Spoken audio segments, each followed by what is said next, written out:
Okay, less wrong post. The first was Superstimuli and the Collapse of Western Civilization. So the post basically introduced the concept of superstimuli, which pretty sure we've talked about many times and we know, but quick recap, it's a stimulus that is it's like the cocaine of as opposed to a coca plant. We all evolved like Coca seeking, is also probably a super stimulus. Not to beat the point, but well, I mean the coca plant not real nearly that much. You like chew on it and it kind of like stimulates you a little bit, but it's not like taking cocaine.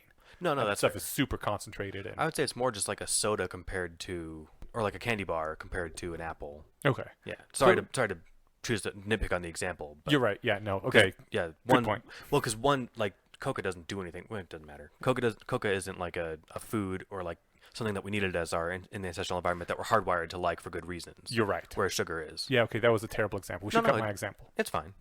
So yeah, this is more like we were evolutionarily adapted to seek out high calorie foods because calories are pretty scarce in the environment, and this is something that would lead us to live longer. And it was an adaptive behavior back in the day. We sometimes found sweet things like apples or nice fatty things, and they made us happy, and we ate them. And nowadays, we can take all those things and combine them into a candy bar, which is just more sweet and fat in one concentrated package than you could ever find in the ancestral environment, and it has absolutely nothing in there that's good for you. So the kind of exact opposite of what we had evolved for, this ability for. Yeah, or this adaptation. Yeah. And so like the thing is that we're hardwired for great reasons to enjoy certain stimuli, certain input. Mhm. And yet that is hijacked with technology or certain discoveries in nature that, oh look, this hits that note really well for your brain, and our brains don't know the difference. Do our brains, it's the reason a candy bar tastes so good because it has all the stuff in it and that our hungry ancestors really wanted and needed in volumes that they couldn't imagine. Yeah. You might kill a caveman by giving him a Snickers. Probably wouldn't kill him. No, but he would never be the same. um, So, yeah, super stimuli and the collapse of Western civilization. The point of the article is that the market will continue to respond to incentives to competitively produce super stimuli, and that regulation is complicated and probably won't work. Yeah. He uses the example of video games, which excuse me, I'm saying this too fast. He uses the example of video games, which I feel like is a really good, like, charged example, and pointed out that at the time of writing, some half dozen people had died playing World of Warcraft or one of those. Yeah. Various online role playing games. Yeah. You've actually mentioned on more than one occasion on this podcast Diablo 3 and how it's like perfectly timed to give you little hits, little rewards. It's closer to perfect. I guess I didn't play World of Warcraft, but which probably because I have some disciplinarian in my head that's saying, look, you can't play World of Warcraft if you want to have a life. Steven, you are incapable of handling this. You're the idiot who put 500 hours into your first playthrough of Elder Scrolls Oblivion. If you were online actually dick measuring with other people, you would just die at your desk. So I don't have what it takes. But yeah, so Diablo 3 I think this came out before Diablo 3. And I don't think it was perfect. I'm not sure if anyone died playing it, but I was just showing this to Rachel. No, someone had, because I was telling her, my fiance, that people have died playing games like this, and she's watching me play, and she's like, I don't get how that's possible. And I was like, here, just watch for like 5 minutes. I'm going to tell you when things pop up.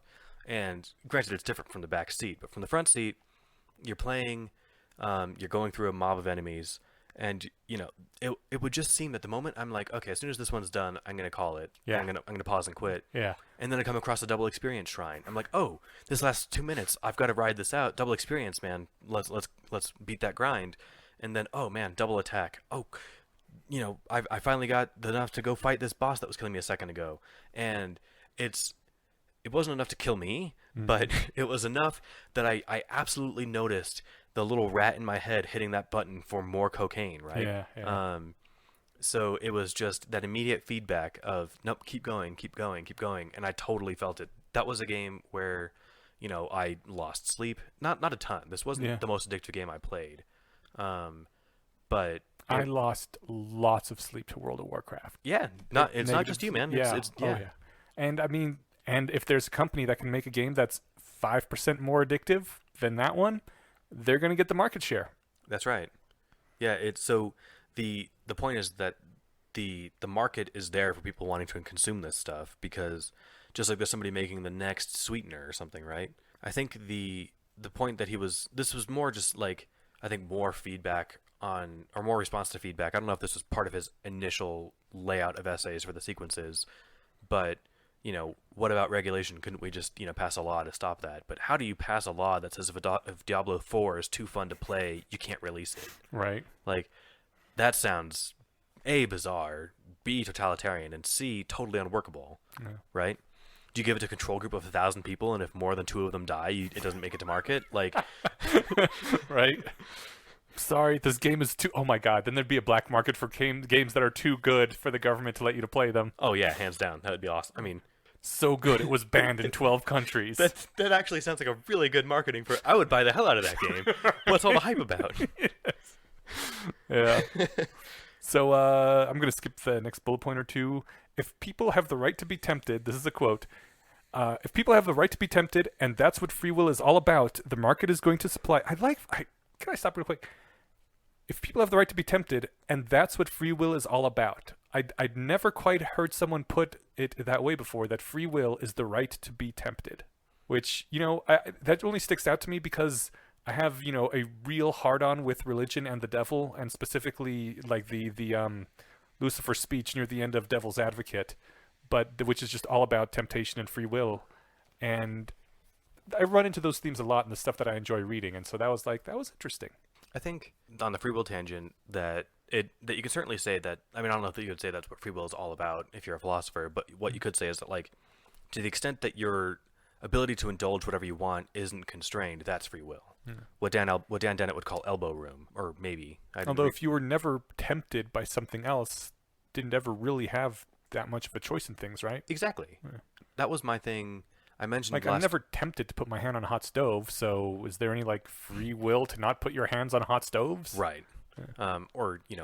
I mentioned last episode the episode 45 of The Very Bad Wizards, where they argued about like how much your societal pressure as a child impacts where you can go in life, and they used bad examples. Like they used kids in in Detroit playing basketball and listening to hip hop. Like, isn't their future constrained because like they don't really have the option to like go to college and get some pointless degree in the arts or something because in the sciences, less pointless. Yeah. Don't get me wrong, I have a degree that's basically an arts degree and it's pointless. So I'm not shitting on other people, I'm shitting on myself. I would have used the Amish as my quintessential example. Like, I don't know if they get to choose whether or not they get to work with cows or work with wheat, but they don't get to choose whether they get to work with computers or work with cars. Yeah. So like their choice space is very finely constrained by their environment, and I think that sucks. And I think to go back to my anti-religion thing, if the Amish were 1 billion strong, I would be super against the Amish. There's this, I'm railing on the Amish right now. There's this like kind of thing that makes it kind of quaint. Like they get to preserve kind of more antiquity human survival. Yeah. Which I think is great if you want to opt into it when you're 20 and you want to go join a cult and go, throw away your phone and do whatever. Yeah. Go nuts. That sounds actually kind of cool. If that's something you want to do, that's great. What I think is terrible is to raise a kid that can die of a splinter because they can't go get medicine. Are you saying then that the people who opt to join that cult should be sterilized so they don't have children? I wouldn't go so far, but maybe I am. Yeah, because then otherwise, some of them are going to have children, and then they're going to want to raise them. Or they're forced to give their kids up, or forced to leave the cult when they have kids or something. Well, I mean, they have the Rumspringa.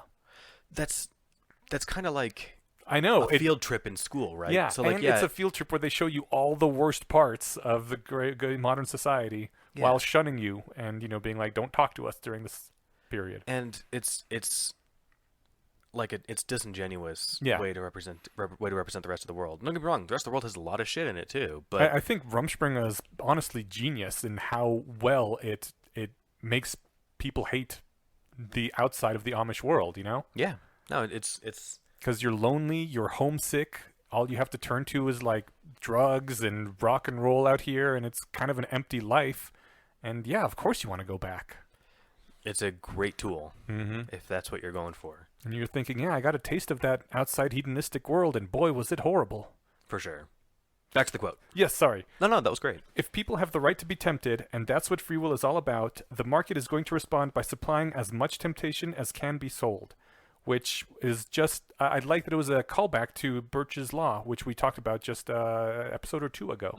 Yeah, saying that, literally just saying that. And then the next quote being, a key assumption of free market economics is that, in the absence of force and fraud, people can always refuse to engage in harmful transaction. To the extent this is true, a free market would be not merely the best policy on the whole, but a policy with few or no downsides. Now, this was really interesting because, just to reiterate it, a key assumption of economics is that, without force or fraud, people can refuse to engage in harmful transactions. And if you put it that way, that's not just the best policy of all options. There's, no downsides, right? I think If the downside, something is not to your advantage, you can just choose not to take that advantage. I think the if there was no force or fraud, sure, but that's not a world that we live in. Well, especially with given how broad force can be, right? I think that is the trap that he's trying to warn away here, because this came just 3 or 4 episodes after policy debates should not appear one-sided, and he linked to policy debates should not appear one-sided in a policy with few or no downsides. So I think what he's trying to point out is, if you think this is how free market economics works, then there's probably something very wrong, because it looks to be one-sided, right? Right. Without force or fraud, this is great. So what's the deal? And that should set off a bell that this policy, it looks so one-sided, there must be something else going on. And to me, not being an economist, I would just say that there's there's too much force and fraud in the system for that to be perfect. Okay. So, somebody could lie to you about whatever, and then boom, you're addicted, or something, right? Well, or they could give you exactly what you want, and you like it so much you stop doing other things. Yeah, which is like another force, right? So they don't have to lie to you. No, that's not a force at all. No one forced anyone to play World of Warcraft until they died. No. No one forces people to eat candy bars. That's true, but our biology doesn't force us, but it pressures us. Maybe that's the difference. I think you absolutely cannot use words like force if you're talking about people choosing what they want to do because of their biology, because that just kind of perverts the use of the word force. That's why I use pressure. Touché, sir. I lose this argument. No, but you're right, because if we're pressured by our biology, then what else are we? Right. We don't have anything else. It's not like there's some ghost in the machine that really wants the right thing, but our stupid monkey brains are stopping us. Yeah. It's all we are is our monkey brains, all that stuff laid on top of it. So it's interesting, to say the least. Yeah. All right. So he points on as well that on some occasions in the ancestral environment, a typically beneficial act may in fact be harmful. Homo sapiens are still tempted by food, but our oversized prefrontal cortices give us a limited ability to resist temptation. Not unlimited ability. Our ancestors with too much willpower probably starved themselves to sacrifice to the gods, or failed to commit adultery one too many times. The video player who died must have exercised willpower in some sense to keep playing for so long without food or sleep. There was that quote that I pulled out, because this just makes me, that's the other thing, that's what makes people like Yudkowsky and Alexander great writers, is A, they're delivering lots of really cool content in a fun way, but they also make me laugh. Mm-hmm. And I don't have to be laughing out loud to enjoy something, but it helps. Yeah. And so he's like, I suppose one could argue that the consumer makes a rational decision I suppose someone could argue that the consumer makes a rational decision that they'd rather play StarCraft for the next hour than live the rest of their lives, but let's not go there, please. And so I think that's a fair, let's just leave that over here. We're going to assume that they didn't decide that, because, come on. Yeah. We're running the discussion on how many people are actually trying to die playing this game. Now, this next part kind of reminded me that all this was written before the replication crisis. Because he says that resisting any temptation takes conscious expenditure of an exhaustible supply of mental energy. Which, I believe is true, because it's not easy necessarily to resist temptation. But those are those studies that you can only be shown a marshmallow so many times before you take it. Exactly, Yeah. which have now failed to replicate. And so I was like, oh, that doesn't hold up quite as well. Which is, cool though, but the benefit of this post is that that's not the crux of the post, right. Or certainly not the crux of the sequences. So that one part of this one post can fall apart. And don't get me wrong, he cites a lot of the psychology that has been called out, or not called out, has been failed to replicate. Yeah, failed to replicate, and has been shown to be less than solid. Yeah. He says even where we successfully resist a superstimulus, it seems plausible that the effort required would deplete willpower much faster than resisting ancestral temptations. I don't know. Possibly true. I mean, anecdotally, it sounds true to me. Yeah. Like my office brings us bagels and donuts on Wednesdays because for some reason developers are like children and we need lots of things to keep us there and keep us happy. So frankly, if they had donuts every day, it would be hard for me not to have one every day. I have one every single week when they bring them in. So you might get that sounds tired like of just them after me. a while. I probably would. Yeah, like we have snacks out in our office at all times, and I have some of them when I'm hungry, but for the most part, I don't know. I think you're a person of above average willpower. Maybe I just have below average attraction to donuts. That's fair. Yeah. It's a hard time finding like a sweet thing for you to indulge yourself with. Mm. What is your like go-to thing? This is a complete tangent, but I meant to ask actually because I have no idea. Like for the last 2 months, I've been really wanting cinnamon rolls. Okay. What is your thing? Do you literally not have one? I'm sure I do. I don't know. I can't think of one offhand. You're like, yeah, Steven, I have one. It's called Looking and Feeling Good. Shit. No, I don't know. It is hard to resist the temptations of the fairer sex sometimes. That's fair. Yeah,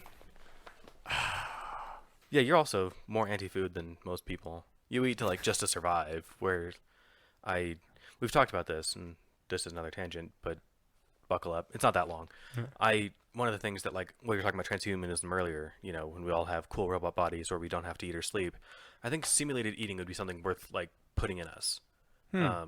Or even like real eating where you eat real food and break it down and enjoy it, but like you don't die without it or you don't get hungry. Yeah. Because like there's the fun culture aspect of getting together and having a meal, which we've been doing for millions or hundreds of thousands of years as a species. But if you eat, you would have to poop. Or something, whatever. You'd have to get rid of that mass eventually. I know, but whatever. So however this would work. Again, simulated, if we're all in the Matrix, we eat simulated things and it just turns to nothing. Oh, yeah, I guess if we're in the Matrix. Yeah, whatever it is to make the thing work. I think it'd be fun to have that around because eating can be a lot of fun. I really enjoy the textures, the tastes, and all that stuff. And there are parts of like super primitive things like eating and stuff that I find fun. I think the only times I really like eating... I'm not an overweight person, by the way. I should. Oh, no. Out, yeah, Steven is a very slim person. Not very slim. He's good shape. He's not like, That's the best thing you said about Steven. He's a good shape.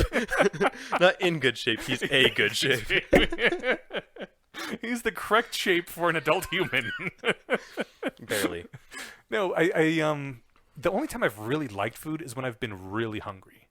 Like my first year at Burning Man when I didn't bring enough food, and after like a half day, people were just like handing out food. This one place I walked by, and I was like, "Oh, thank God, so good." You told me about the time that you tried Soylent for like 4 days or something, God. That was awful. and you literally cried after having like real food again. Yes. I totally I didn't get that. literally cry, but I would like tears in my eyes a little That's bit. fine, yeah. But in any case, I totally get it. And granted, that's a really high price to pay for that kind of reward, because of course your brain's going to be just like, "Thank God," right? Yeah.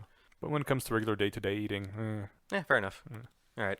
So, what I brought that up around though was because it ties to your willpower of resisting donuts, is because you never really wanted them in the first place. yeah, exactly. Yeah. But no, he brought up that whole plausible that the effort required to deplete willpower, effort required to resist depletes willpower much faster than ancestral environment, and goes on to say, is public display of superstimuli a negative externality, even to the people who say no? So, like, is it bad to have those donuts just laying in the office, even if you say no to them, because it took up some of your brain power and your ability to resist temptation just to have them there? So I say no to a donut, but then I go home and cheat on my wife or something. Exactly. Yeah. I think his case would be a little more nuanced than that. But next time I cheat on someone, I'm going to blame the donuts. That's fair. Honey, you don't understand. They've had donuts at work all week. Right. I didn't have a single donut. Right? Thank God I'm not fat. You should be thanking my secretary. Maybe I'm trying to think of what's a good example of that sort of thing. Like, I guess because the whole willpower depleting thing turns out to be less clear cut than it was. The best example I can think of is this is going to sound weird because like I do like porn and I think it is great, but I think porn can really skew your expectations and experiences of sex when you first start having sex as a young man. That's definitely true. Yeah, and like even in general, just like being constantly bombarded with super hot people who are like literally don't exist, right? Everywhere, it changes how you look at everyone else in the world. Yeah, that's fair. I think that may be a bit of a negative externality. Like I saw a European movie, I think like a year or two ago, and this wasn't my observation. Someone else said it, but they were like, "Oh, you can tell that this was filmed in Europe because some people look like normal people." And it was true. Some people look like average humans, whereas every movie you see in America, with some very rare exceptions, everyone is just super amazingly good looking. I'll cite the Avengers again. They're all 11s out of 10. Right. Yeah, with And the exception of Hawkeye, who's maybe a 9. So And poor Hawkeye gets shit on all the time for everything. Hey, get a real It's true though. He is the least hot Avenger. get a real superpower, Hawkeye. Right? Yeah. But yeah, that's interesting. And there's porn is a good example. I think there's a lot to unpack with porn. I think it's absolutely a super stimuli. It gives you a lot of the feedback of it's a whole thing. We'll save it for later. But We'll save it for No Fap February.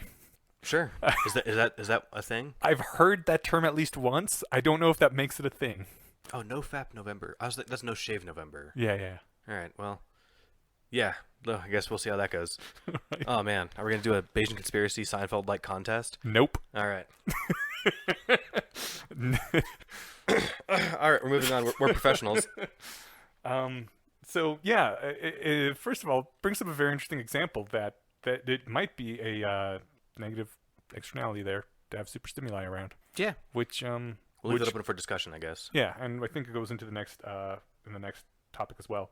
He ends with an interesting science fiction story about humans who were marketed out of existence because they were given super cute like fake babies to have instead of real babies, and no one wanted real babies anymore because the fake babies were like just as good in every single way except not with all the awful downsides. Yeah, I think that's fun. I think Shelley comes to mind because she brought up that one reason she suspects some people get pets and kids is that it's nice to lord over something that desperately needs you to live. Mm-hmm. I think that might be true for some people. I don't know how true that is of like most pet owners and human owners, but unless these robot kids would die without you, then again, maybe they would. That sounds Right. like, I didn't read the story, but that sounds like a crux of the whole thing. Like if it was like a Tamagotchi that, remember those? I do. It didn't die if you didn't feed it. It just got sad and, the room filled with poop or something, right? So. I don't know what happened. I never had one. Oh. Yeah, they were like little keychain sized toys. I Yeah. remember. I just don't know what happens if you ignore one. I think if you ignore them, they get sad and, like I said, they poop that you're supposed to clean up or something. But if it was like that, and what I'm getting at is that in the sci-fi story, which I haven't read and I'm speculating on, Yeah, I me imagine neither. the robots died without you. Because that sounds like a really important ingredient for making you really want to take care of them. Yeah. I'm trying to think of like, there's a handful of like robot puppies and stuff you can get that are just like complete jokes because they don't do any of the fun things that puppies do, like be soft and snuggly and have wet tongues and little feet and noses. And be so amazingly excited to see you every time you walk in the door. That's right. But man, if they made good robot puppies, that could happen. So Right. they'll never replace real puppies. Puppies are the one thing. They're pure magic. Yeah. All right, you can tell it's getting late for my brain. Luckily, we only have one post left. All right, last post. Useless medical disclaimers. I love that title already because, God, I have some things to say about them. As someone who had a couple medical procedures this week, I can tell you that they're completely... I feel his pain. Yeah. Although I'm less incensed about it than he seems to be. Okay. All right. Eliezer relates a fun experience of signing a medical waiver in which I acknowledged that there was a risk of infection, repeat surgery, chronic pain, amputation, spontaneous combustion, meteor strikes, and a plague of locusts over the land. It was the most pointless damned form I've ever seen in a doctor's office. What are the statistical incidences of any of these risks? Should I be more or less worried about dying in a car crash on the way home? Taken literally, this kind of information is absolutely useless for making decisions. You can't translate something into an expected utility, even a qualitative and approximate one, if it doesn't come with a probability attached. Yeah. I read this more just like this the first time he had to go to the doctor as an adult. Okay. And just like had to sign his own paperwork. Maybe it wasn't, but like I just see him seeing this and he's just like, wait, what the fuck? Yeah, it's anyone who's had any sort of medical stuff done, you sign these things and it doesn't give you probabilities. No. And it's complete bullshit. It's the reason I, anyway, don't look at warning labels on medicine anymore. Because anything that came up in their, huge trials they slap a label on, like someone got dizzy. Literally every medication says may cause dizziness. So now none of them do because, you know what? One person got dizzy. Maybe it was related to the medicine. Now they put it on the label. I am of the opinion that if something is an actual serious risk, my doctor will tell me of it. Like everyone knows SSRIs cause sexual dysfunction because it's a well-known common side effect and doctors always tell you about it. Yeah, I mean, I still read the forms. Okay. I guess. Oh, no, I skim them. I've stopped bothering. It's just with medicines though, I would suggest you read like the don't mix with this medicine list. Yeah, Because like, like your NyQuil has acetaminophen in it, and so does your Tylenol. That's what it's made of. So like, if you're taking 3 Tylenol for the day to help with your cold, and then you take a big shot of NyQuil at night, you're taking too much acetaminophen. Yeah. So you should at least be aware of those interactions. But yeah, I mean, as far as causing dizziness, it's like, all right, I understand there's some risk to being dizzy. I'm going to take everything I take for the first time at home under controlled conditions before I decide whether or not I'm good to drive, right? Right. So, some people, half of Vicodin will just knock them out and make them just, not zombies, but kind of like, I guess, lethargic, like, whereas other people like, oh, I'm good to go. I can keep going to work, whatever. So, yeah, so without some knowledge of how likely this is, it really isn't useful at all. Well, I think the downside with now I'm nitpicking, but the downside of the medication is that they can't give you that on the bottle because, well, I guess they could say 90% of people have this, which is fair. Never mind. They could just have, a little number point something that tells you the incidence rate. Yeah, I think that what I was going to bring up though with medicine is that like it interacts with different people differently, whereas like a surgery is probably going to be the same for everybody. It depends on your hospital and your doctor. Well, but what they're doing, if they're going to give you, a shot in your spine, it's your spine's in the same spot as my spine, right? So like it's not going to be that different for you than it is for me. But they have the real reason to have all this shit on there is because one time somebody like, got an epidural and they're like, oh my God, I can't feel my left leg anymore. And it's like, okay, cool. You might never feel your left leg again is what they're going to put on there to protect themselves so they don't have to pay out that lawsuit once. Yeah. But yeah, I remember, this is actually a good example. I got LASIK this summer and Rachel was driving me and to go to the procedure and I'm rereading the paperwork they gave me and it says there's a chance of, infection, blindness, and death. And I'm like, this is the first time I'm feeling nervous about this and we're on our way there right now. Yeah. And like I know that like my chances of dying are slim, but like you said, my doctor who set me up with this procedure gave me he was, I don't know if he's a rationalist or not, but he Eliezer would love him. He gave me base rates for everything that he talked about. Oh, thank God. I mean, he said, hey, I've done, I've personally presided over like, I don't know, 15,000 of these surgeries or something. I've had 2 people lose sight in their eye over it, and one person got shit-faced that night and tore out their cornea like a contact lens. Oh. And, somebody else, whatever, did something, right? So, like, yeah, exactly. Jesus. So, but, I mean, he didn't say there's a chance, just be ready. He gave me a 2 in 15,000 whatever number rate, right? So I'm like, okay, cool. Don't be an idiot and I'll be fine. Yeah. I mean, I had also heard that LASIK sometimes can end up with blindness, and I was terrified for a while, but I was like, I have never heard of this being a big deal. If it was any sort of decent incidence rate, I would have heard about it, right? That was sort of my thing, is that, uncharitably, but this is the way I put it in my head, it was like, idiots get this done all the time and they don't go blind. Right. So like, and I figured if I'm super careful, I'll be fine. There's nothing to worry about there then, because some people go into the hot tub, the few days after, and you're not supposed to. You're not supposed to get water in your eyes, all that stuff. They do it anyway and they're fine. My doctor, and he even said this. That's why I loved him so much. I asked him, I was like, did you like teach or something? Because I feel like I learned a lot in the last half an hour. And he's like, I've taught a few lectures, wrote a few books. I'm like, that makes perfect sense because you're awesome. Cool. I would plug his name, but that sounds super shilly. If you're getting LASIK surgery in Denver, shoot me a personal message on Reddit, and I will tell you this doctor because he's outstanding. Cool. Anyway, his whole presentation involved everything that Yudkowsky complains about. I think it also kind of leads a little bit to fatalism. Like, a lot of the times nowadays, I'm like, well, I got to go in for this thing. Might kill me. Yep. and it just, it leads to more of the world feels scary and random rather than the world feels stable and safe. When, like, you're told every single thing can kill you and everything causes cancer. And I don't actually think this is likely the case, but I'm like, maybe it's pushing away from the slow life strategies into the fast life strategies if you start telling people that every single thing can kill them. Yeah, and certainly, a lot of people, at least people I know, certainly guys, have like this huge reluctance to go to the doctor and get stuff fixed. And I think part of that is just like, I'm a man, I'll walk it off. And it's like, all right, you've been trying to walk this off for 2 years. Like, it's not going away. But the other part might just be like, well, sure, I can't lift my arm above my shoulder, but I don't want to lose my arm, so I'm not going to get this done. And, you know, I talked to the doctor, they said you could lose your arm, so I'm not going to. But yeah, what does it mean that you could? I think that his question put poignantly of like, am I more or less likely to die on the way to the procedure than I am during a procedure? Yeah, that's something they should have on the form. Yeah, you know, like my grandpa died a few days after he got it was like double bypass or something. He had polio as a kid, and then he had a bad heart for like ever, but not bad enough. Oh, it doesn't matter. Anyway, so he I think his surgery had like a 20% fatality rate, and that's something that they tell you if it's high enough that you might actually die, they're going to give you percentages. I assume, but in many cases they're Googleable. Hey, I'm getting double bypass. You know, here's my couple relevant facts. Okay, cool. In your situation, 30% of patients die during the procedure or in the following week or something. And he had said, hey, you know what? That's a risk I'm willing to take. But if they just said you might, that's not good enough. I realize we're belaboring this point, but it is just really funny, and in a way that's kind of perversely funny too. So, all right, quote. I'm not the litigious type, but I seriously wonder if it would be possible to sue based on the theory that, quote, possibilities with no probabilities attached to them are not useful information and should therefore should not constitute a disclaimer under the law.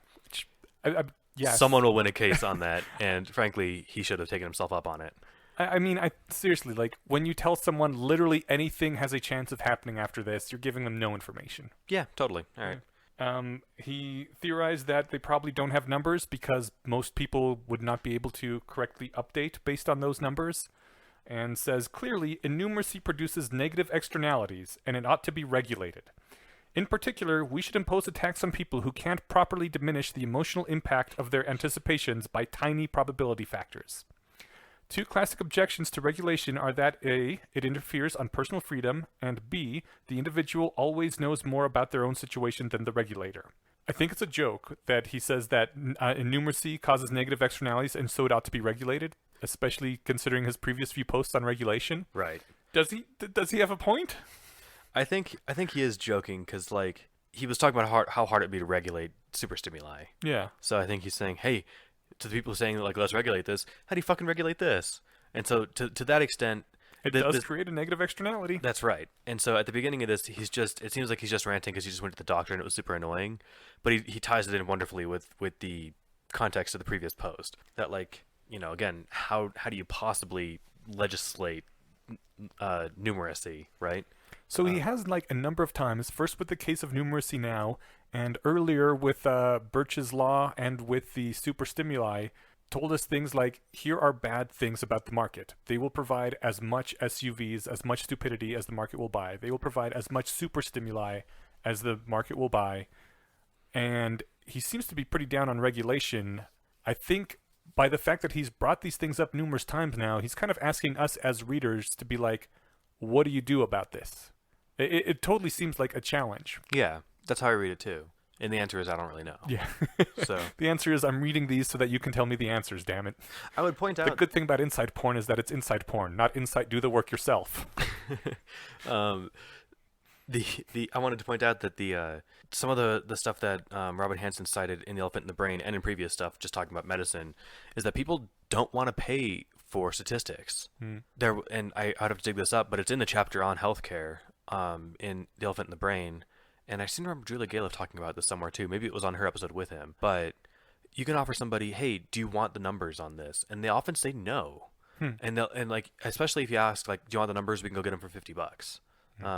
Which if you're spending $2,000 on, you know, your deductible to get your surgery taken care of or something, or if you don't have it and you're spending $100,000, you think $50 is nothing. Yeah. But people seem to just not want to know, which is somewhat understandable. Like, if I told you there's a chance this could kill you and you needed it, you might not want me to tell you what the odds that it could kill you are, right? You don't count, but the average person. If I have to get it anyway, then that information will not change my decision, and so there's no reason for me to pay. What if it's, I mean, yeah. Like, whether it has a 5% chance or a 95% chance to kill me, if I have to do it anyway, so I might as well save the $50 in case I live. Maybe it's to fix your bum shoulder or something, you know? And I think I would definitely want to know the rates. But if somebody's like, I just want this, no, that's weird. I can't put myself in. I feel like I'm strawmanning people. There's no way. I'd have to go back and find that. But I did see that there was. I didn't look this up beforehand, so I don't have the actual numbers. But there was a to me very surprising result that people seemed remarkably uninterested in getting quotes on probabilities of outcomes with medical interventions. They were also bizarrely interested in like shopping around, which part of that is like the time and effort it takes to go to another doctor and how much you already liked your first one. Like I only went to one LASIK person. Yeah. I should have looked at others. There were other cheaper options. Maybe I liked someone that cost half as much, 90% as much as I like this doctor, and I could have saved, $1,500 or something. But I I was already sold. Did you So go to his office based in Boulder? no. Okay. I went to one who, when I did it like 8 years ago, was based in Boulder, and he was like number one or number two in the Denver metro area. And yeah, also really expensive, but I was like, it's my eyes. I'm going to pay as much as it takes, even if it's only like 10% better. That was something I joked about for years before getting LASIK, is that I'm not gonna, not gonna bargain shop on eye surgery. Yeah. I'll bargain shop on shoes or on cell phone chargers, but Right. I can't just go get new eyes if they fuck up my only ones, right? Yeah. So, all right, those are the posts. Cool. They were fun to talk about, and for next time we have Archimedes Chronophone and Chronophone Motivators, and we will have links to both of them up at the Bayesian Conspiracy